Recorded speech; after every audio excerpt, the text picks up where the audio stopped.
Imagine you are sitting across this massive, polished mahogany conference table. Oh, yeah, setting the scene. Right, and you're staring at the most arrogant, just completely unyielding negotiator on earth. We all know the exact type you're talking about. Exactly. I mean, they're leaning back, arms crossed, barking orders, refusing to concede even a single tiny point. Just taking up all the physical and psychological oxygen in the room. Yes. And in that moment, every instinct you have, like every piece of conventional wisdom you've ever absorbed, is just screaming at you to puff up your own chest. Right, to raise your voice and, fight fire with fire. Exactly. But according to the psychological deep dive we are doing today, that aggressive person across the table is actually, well, they're the weakest individual in the room. It's fascinating, really. It is. And by sitting there, quietly observing, maybe even nodding along and yielding on the surface, you are actually in the exact optimal position to completely dismantle them. Which is a total subversion of how we are taught to measure power, right? Oh, completely. Because,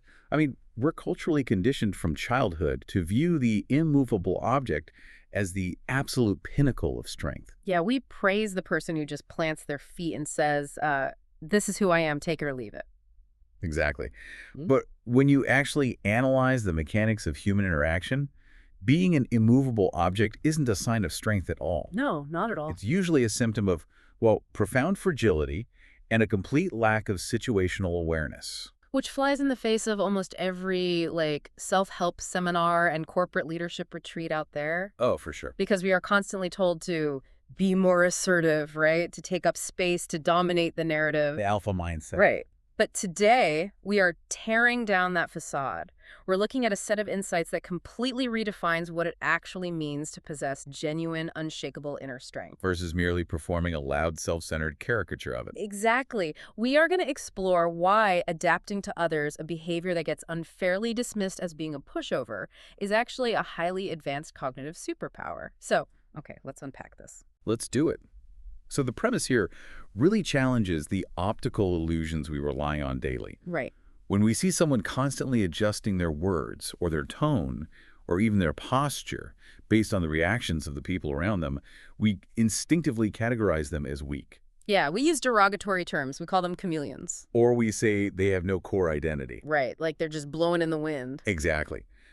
But the analysis we are looking at today flips that entirely on its head by examining the sheer brain power required to actually pull that off. The cognitive load. Yes, the cognitive load, because grasping the atmosphere of a room, interpreting the microexpressions of the people in it, and then selecting the exact right behavioral output in real time, that is an incredibly complex form of information processing. Let's break down that mechanism, because I think a lot of people confuse yielding with breaking. That's a great distinction. Yeah, because when I was processing this, I just couldn't stop thinking about the suspension system of a high-performance car. Oh, I love this analogy. Right. So if you don't really understand automotive engineering, you might look at a car's wheels bouncing wildly up and down over, say, a really rough dirt road and think the car is flimsy. You'd think, look at those weak wheels, just giving in to every single pothole and rock. Exactly. But the reality is that those shock absorbers are executing thousands of micro-adjustments per second. Constant calculation. Yes, they are compressing and expanding deliberately, and that hyperflexibility is the only reason the actual chassis of the car, the core, remains perfectly level. Level, stable, and capable of hurtling forward at 100 miles an hour. Exactly. That analogy perfectly isolates the difference between the surface and the core. Right. The wheels are the surface behavior, and the chassis is the internal identity. Precisely. And think about it. If you were to replace those sophisticated shock absorbers with solid, immovable steel beams, what happens? Which is the equivalent of the rigid take-it-or-leave-it personality. Right. The moment that car hits a bump, the entire frame shatters. Oh, wow. Yeah. The rigid person is literally going to rattle themselves to pieces the second the terrain of life gets rough. But wait, if that's the case, then our entire modern hiring and promotion process is heavily flawed. Oh, completely broken. Because interviews and corporate ladders are essentially designed to reward the solid steel beams. We actively reward the chest puffers who act like they never have to adjust to anything. We do, and it creates massive organizational friction. Yeah. To understand why we do this, we really have to look at the psychology of the rigid person. Okay, let's get into that. When someone says, I don't filter myself, I just tell it like it is, they genuinely believe they're acting with bravery. Right, they think it's a virtue. Exactly. But what they are actually demonstrating is a massive deficit in situational awareness. They aren't bravely standing their ground against a shifting environment. They are simply blind to the fact that the environment is shifting at all. Wow. So they aren't strong, they're just unobservant. Precisely. Adapting while holding on to your core requires what a source calls quiet judgment. Quiet judgment, I like that phrase. What does that actually look like in practice? Give me a scenario. Okay, let's say you are pitching a project to a department head. All right. You walk in with this highly data-driven, aggressive presentation. But within 30 seconds, you notice the department head is tapping their pen, their posture is closed, and they are using emotionally loaded words rather than analytical ones. They're clearly stressed or anxious. Right.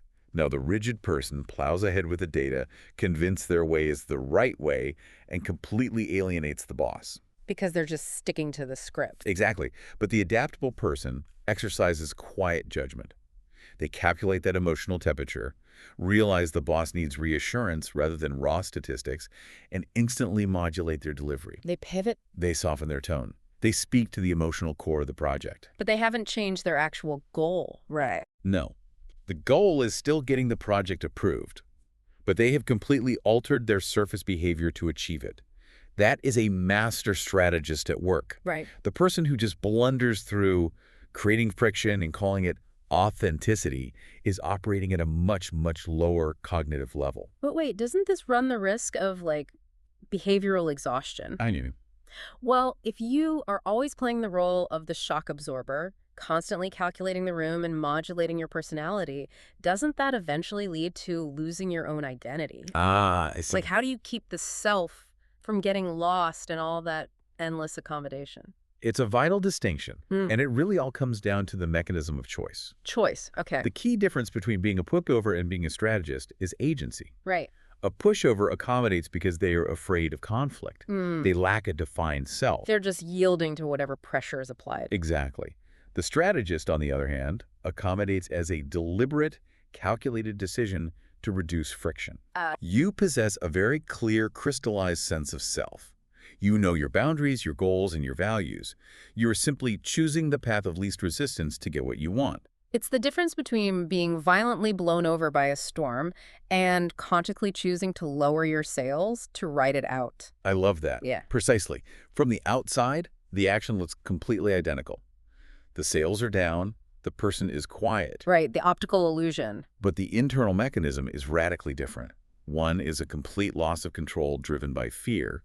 The other is the ultimate exercise of control driven by situational awareness. Which brings up a glaring contradiction, honestly. Oh. Yeah, because if adaptability is this high-level cognitive skill and rigidity is just a sign of oblivious friction, Right. why do we see so many loud, unyielding, even arrogant people dominating the business world? That's a great question. Because we all know that CEO who just steamrolls everyone or that manager who leads by intimidation. If their strategy is so inherently flawed, how do they keep getting to the top of the food chain? Because human beings are evolutionarily wired to pay attention to the loudest ape in the jungle. Wow. Okay. We constantly confuse the theater of power with the reality of competence. The theater of power. Yes. Huh. Arrogant or intimidating behavior creates a very effective but very temporary illusion. It's performance. Exactly. It buys a short-term, don't mess with me aura. It forces immediate compliance. But as we know, compliance is not the same thing as commitment or results. Of course. In the long run, the data actually shows that a dominant, abrasive attitude has almost zero correlation with actual sustainable business outcomes. Here's where it gets really interesting to me. I want to dig into that theater of power idea because performing that theater has to be incredibly taxing. Oh, it's exhausting. I mean, imagine waking up every single day and having to perform dominance. You walk into the office and you have to immediately establish that no one is challenging you. You used to be on all the time. Right. You have to monitor everyone's tone, raise your voice to speak over people, ensure your physical posture is always aggressive. It is an agonizing way to live because it requires constant, unyielding vigilance. Just burning energy. What's fascinating here is that the source reveals the person puffing out their chest and barking orders is almost always the person harboring the most profound anxiety. They're terrified. Deeply. They have to constantly defend their position because their entire foundation is external. And this brings in a really important psychological concept called the locus of control. Right, let's define that for a second so we have a clear framework for you listening. Absolutely. So your locus of control is where you believe the power in your life actually resides. Okay. If you have an external locus of control, you believe your worth and success are dictated by outside forces, how people perceive you, whether people fear you, the immediate applause of the room. It's all about the audience. Exactly. Therefore, if someone challenges you in a meeting, your entire sense of self-worth is threatened. You have to crush them just to survive emotionally. Because your identity is entirely dependent on their submission. Exactly. Yeah. Now, contrast that with a person who possesses an internal locus of control. Right. Their self-worth is derived from their own private metrics of success, from their actual competence, and their adherence to their own values. It's an inside job. Yes. So when they are challenged, they don't feel existentially threatened. They are perfectly willing to bow their head, to say, you know what, you make a fair point, let's try it your way. Because yielding the spotlight doesn't diminish their internal value. They know the score. They know that the final victory is decided by hard numbers and tangible outcomes, not by who won the shouting match on a Tuesday morning. It makes me think of like a corporate acquisition negotiation. Oh, classic scenario. Right. You have the loud CEO who comes in demanding an unrealistic price, pounding the table, threatening to walk away. Performing dominance. Exactly. And they get the immediate rush of feeling powerful in the room. But across the table is the quiet operator. The one with the internal locus of control. Yes. The quiet operator lets the loud CEO throw their tantrum, validates their ego. It says things like, well, you drive a hard bargain. We clearly respect your market dominance. Just feeding them exactly what they want to hear. Exactly. The loud CEO feels like they've won. But while they are distracted by the taste of their own ego, the quiet operator is meticulously restructuring the back end of the deal. Slipping in the details. Right, slipping in clauses and equity terms that completely favor them in the long run. The loud guy wins the theater, the quiet guy wins the company. That scenario plays out every single day in business. I bet. The loud person builds a fortress out of their own ego. It looks massive and imposing, but because it's built on external perception, it is incredibly fragile. Just a house of cards. Exactly. A shift in market trends or a stronger personality entering the room can shatter it.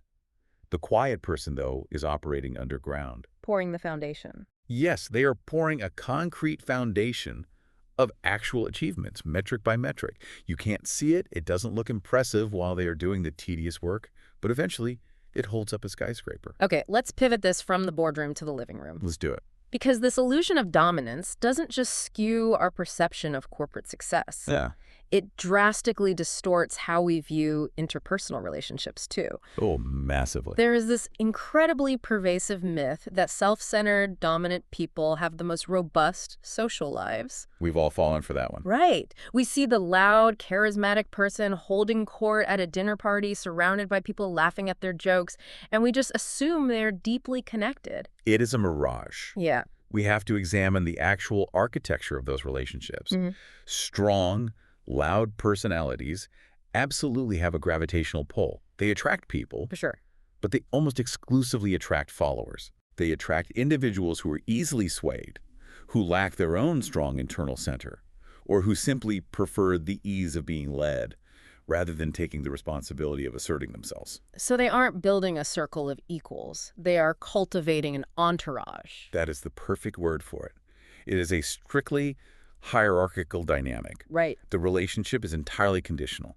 It exists only as long as the dominant person gets to dictate the terms of reality. Yeah. You know, where they eat, what movies they watch, what opinions are acceptable. And the followers are willing to comply. Exactly. And the very second a follower develops a backbone and asserts their own needs, the relationship fractures. Because the conditional contract is broken? Yes. That is not a friendship. Yeah. It's a hostage situation with good PR. Oh man, that's heavy. But so true. Think about a bright, buzzing neon sign outside a motel at midnight. Okay, I'm picturing it. It's flashy, it completely dominates the visual landscape, and it naturally attracts a massive swarm of moths. But watch the moths. It is chaotic, it is frantic. They are just blindly reacting to the stimulus of the light, bumping into the glass, burning themselves out. It's very volatile. It's a highly volatile, superficial attraction.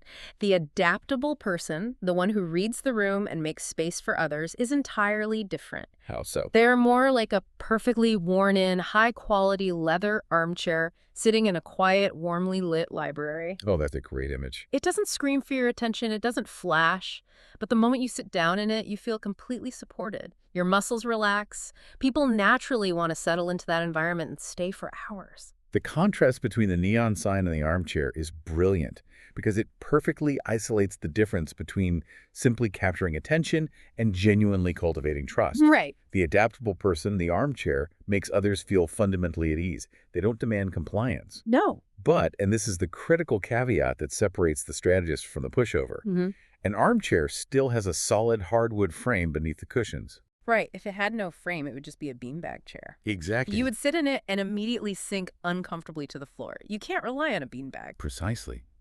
The adaptable person validates your feelings, they listen intensely, they modulate their delivery to make you comfortable, but they never, ever compromise their own foundational values. That solid frame. Yes.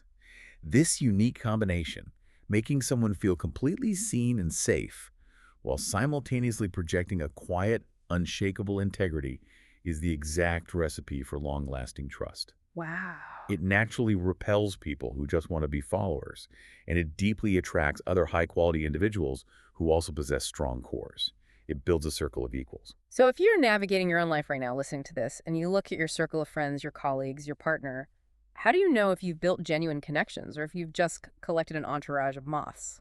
The most reliable diagnostic tool the source provides is silence and disagreement. Silence and disagreement. Okay. You have to ask yourself, do people stay in your life when things get quiet? When you aren't entertaining them. Right. When you are no longer providing entertainment or status or taking the lead, do they still reach out? And more importantly, what happens when you say no? The ultimate test. The self-centered person plays a very short game.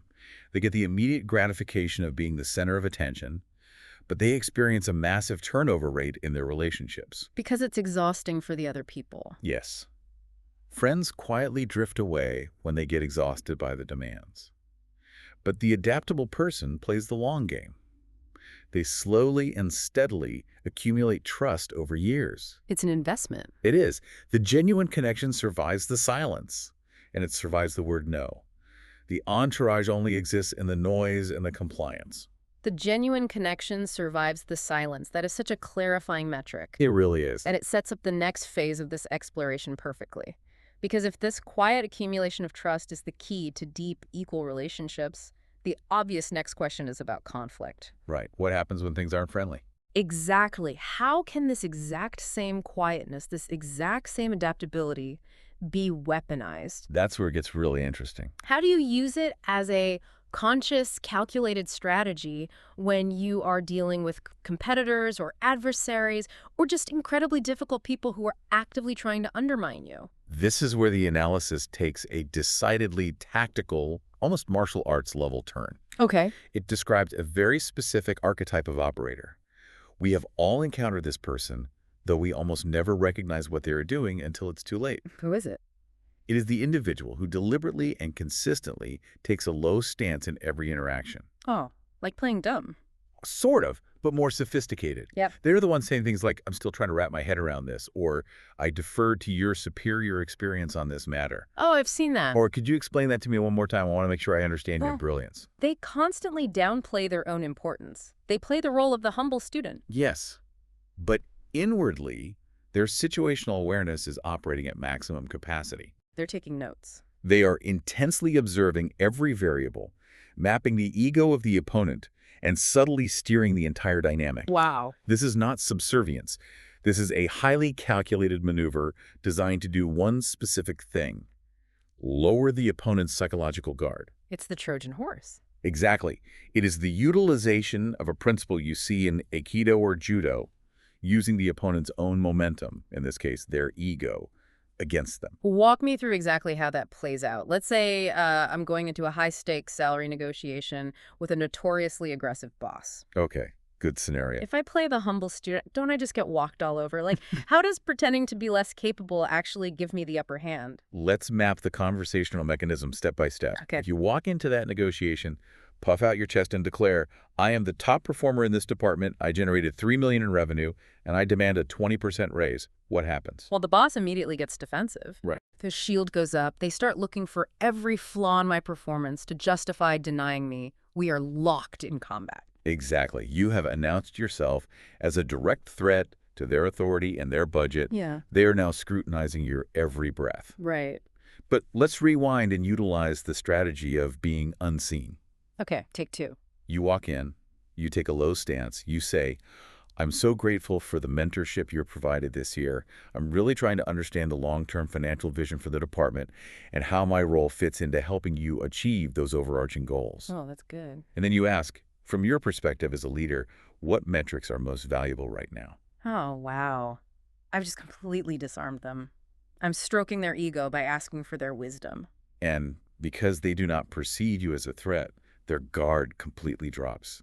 They lean back, they start talking. And people love to talk about themselves. They do. And because their guard is down, they talk too much. Uh, They reveal the department's actual budgetary constraints. They reveal their own anxieties about upper management. They offer up strategic information they would never, ever share with someone they perceived as a rival. So they are essentially handing me the blueprint to their own fortress. Precisely. Now you have the data. You know exactly what they value and what they fear. Right. You can then gently steer the conversation. That makes complete sense. If I were able to take on this specific project that addresses that anxiety you just mentioned, would that justify an adjustment in my compensation to the industry standard of X? Man, that is smooth. You are guiding the outcome exactly where you want it to go, but because you let them feel like the smartest person in the room, they experience zero resistance to giving you what you want. Okay, I have to challenge this because it sounds incredibly effective, but it also borders on, well, Machiavellian. I hear that a lot, actually. Isn't this just lying by omission? You are pretending to be less capable or less assertive simply to trick people into lowering their defenses. Where's the line between strategic humility and outright manipulation? That is the exact tension this strategy creates, and it requires a mature ethical framework to navigate. Right. The distinction lies in the reality of the energy dynamics. Yeah. You are not utilizing malicious deceit. You aren't lying about facts or forging documents. You're not being unethical. No. You are simply refusing to do the public relations work for your own ego. Ooh, I like how you phrase that. The loud person is burning massive amounts of cognitive calories, just maintaining the illusion of their dominance. Yeah. The quiet person realizes that ego maintenance is an incredibly inefficient use of energy. It's a waste of time. Exactly. So they conserve their energy for observation, analysis, and execution. They aren't faking weakness. They are just choosing not to broadcast their strength. Exactly. They keep the lid on the pot. The loud person is a pot boiling over, making a mess, losing all its water. Just noise and steam. Right. The quiet person is a pressure cooker. Ooh. To the naked eye, a pressure cooker just sits there silently on the stove. It looks completely inert. But inside, the pressure and heat are building to an intense degree. Right, the energy is contained. And when the quiet person finally makes their move, when the negotiation is over, and the boss realizes they just gave you exactly what you wanted without a fight, the realization of your competence is terrifying, precisely because it was unseen. It's the realization that you've been playing chess against a grandmaster who graciously let you think you were winning for 20 moves, right up until the sudden, inescapable checkmate. Yes. Think about it. If someone yells in your face, they are a known quantity. Right, you can measure them. You can measure their exact threat level. Yeah. You know the limit of their power. But if someone outmaneuvers you, extracts all your information, and achieves their goal without ever raising their voice or breaking a sweat. You realize you have absolutely no idea what they're truly capable of. Exactly. That invisible boundary, that unseen quality, commands a level of deep existential respect that a loud display of dominance can never, ever achieve. Let me push this to the macro level because this brings us to what I think is the ultimate synthesis of all these concepts. All right. We've dissected the cognitive load of reading the room, the fragility of loud dominance, the architecture of genuine relationships, and the tactical use of the Trojan horse strategy. We've covered a lot of ground. We have. But how do you actually live this day in and day out? Like, how do you maintain this level of strategic adaptability without just feeling like a hollow vessel, constantly molding yourself to whoever is standing in front of you? You are touching on the paradox of the unbreakable core. Okay. The path to maintaining your sanity while operating this way requires a complete paradigm shift regarding what winning actually means. How so? The text we are analyzing makes a brilliantly pragmatic, almost evolutionary biological argument. The ultimate winner in any domain, business, relationships, nature, is not the one who roars the loudest. Right. It is simply the one who survives the longest. Survival of the most adaptable, not survival of the fittest in the traditional, like, muscular sense. Precisely. Think about the energy expenditure of the rigid person. Just constantly burning fuel. If you are constantly fighting everyone you meet to prove you are right, if you are constantly enforcing your boundaries over every minor slight, you are going to burn out. You have to. Your nervous system literally cannot handle that level of perpetual combat. Furthermore, you are generating an army of enemies who will quietly wait for their chance to sabotage you. You are creating a massive drag coefficient on your own life. Every single interaction is uphill. Yes. But the adaptable person, by keeping their core values unshaken while seamlessly modifying their surface behavior, creates almost zero friction. Right, they just glide through. They require significantly less energy to navigate the day. They create allies instead of enemies. Because they make people feel good. By smiling, nodding, and letting the arrogant person think they won the trivial argument about where to go for lunch or what font to use on a presentation, the adaptable person is preserving their cognitive reserves. Saving it for what matters. Preserving it for the decisions that actually dictate long-term success. It is the ultimate exercise in ego suppression. You have to be completely okay with looking like a loser to people who only understand short-term games. And it's exactly it. Let's place this in the context of our current cultural moment, because we live in an era defined by just unprecedented information overload. Oh, absolutely. Between social media algorithms, the 24-hour news cycle, the pressure to build a personal brand on LinkedIn, everyone is desperately, frantically screaming for attention. Everyone wants to be the loudest. The noise is absolutely deafening. It is a global shouting match. And the fundamental law of economics is supply and demand. Right. Right now, there is an infinite supply of loud, self-promoting, rigid opinions. Everyone is a neon sign. Everyone. Therefore, the value of that behavior has plummeted to zero. Because it's everywhere. But precisely because everyone is shouting, the dynamics of human attraction have radically shifted. The person who actively refuses to shout, the person who cultivates quiet depth and situational awareness, becomes incredibly rare. And rarity generates immense value. Because they're the only quiet room in a chaotic, blaring nightclub. You naturally want to go into that room just to find some relief. Exactly. When you encounter someone whose inner world is completely hidden, someone who doesn't broadcast their every passing thought, who doesn't brag about their every minor achievement, it triggers a powerful psychological response. Curiosity. Intense curiosity. Yeah. We are biologically drawn to mysteries. We're drawn to depth we cannot immediately map. Wow. The quiet, adaptable person possesses a gravitational pull. People project wisdom onto them. People seek their approval, precisely because it isn't freely shouted from the rooftops. Right. Loud, frantic self-promotion repels. Quiet, unshakable depth magnetizes. It is the absolute reversal of everything we assume about power. It really is. The person who appears to be pushed around, the one who is constantly adjusting their sails to accommodate the wind of others, is actually the one quietly gathering all the momentum, hoarding all the vital information, and steering the ship. Yes. While the person leaning back in their ergonomic chair, barking orders, refusing to budge, is entirely crippled by insecurity, burning all their fuel just to keep a fragile illusion alive. Just trying to stay relevant. The surface and the inside are complete opposites. It is one of the most profound psychological truths you can internalize. We always assume the heavy armor makes the knight strong. Right. We look at the armor and think, that is power. But often, the heaviest, thickest armor is worn by the knight who is most terrified of being struck. Wow. That's a powerful image. The person walking out of the battlefield in plain clothes, calmly observing the chaos, they are the one you need to watch out for. Because they know something you don't. They know they don't need the armor. This has been an incredibly mind-expanding deep dive. For you listening right now, the ultimate takeaway from all this analysis should be a massive, liberating sigh of relief. Totally. You don't have to change your personality to win. Accommodating others, reading the room, adjusting your behavior to make people comfortable, and having a fiercely strong, unbreakable sense of self. These are not mutually exclusive traits. Not at all. In fact, they are deeply complementary.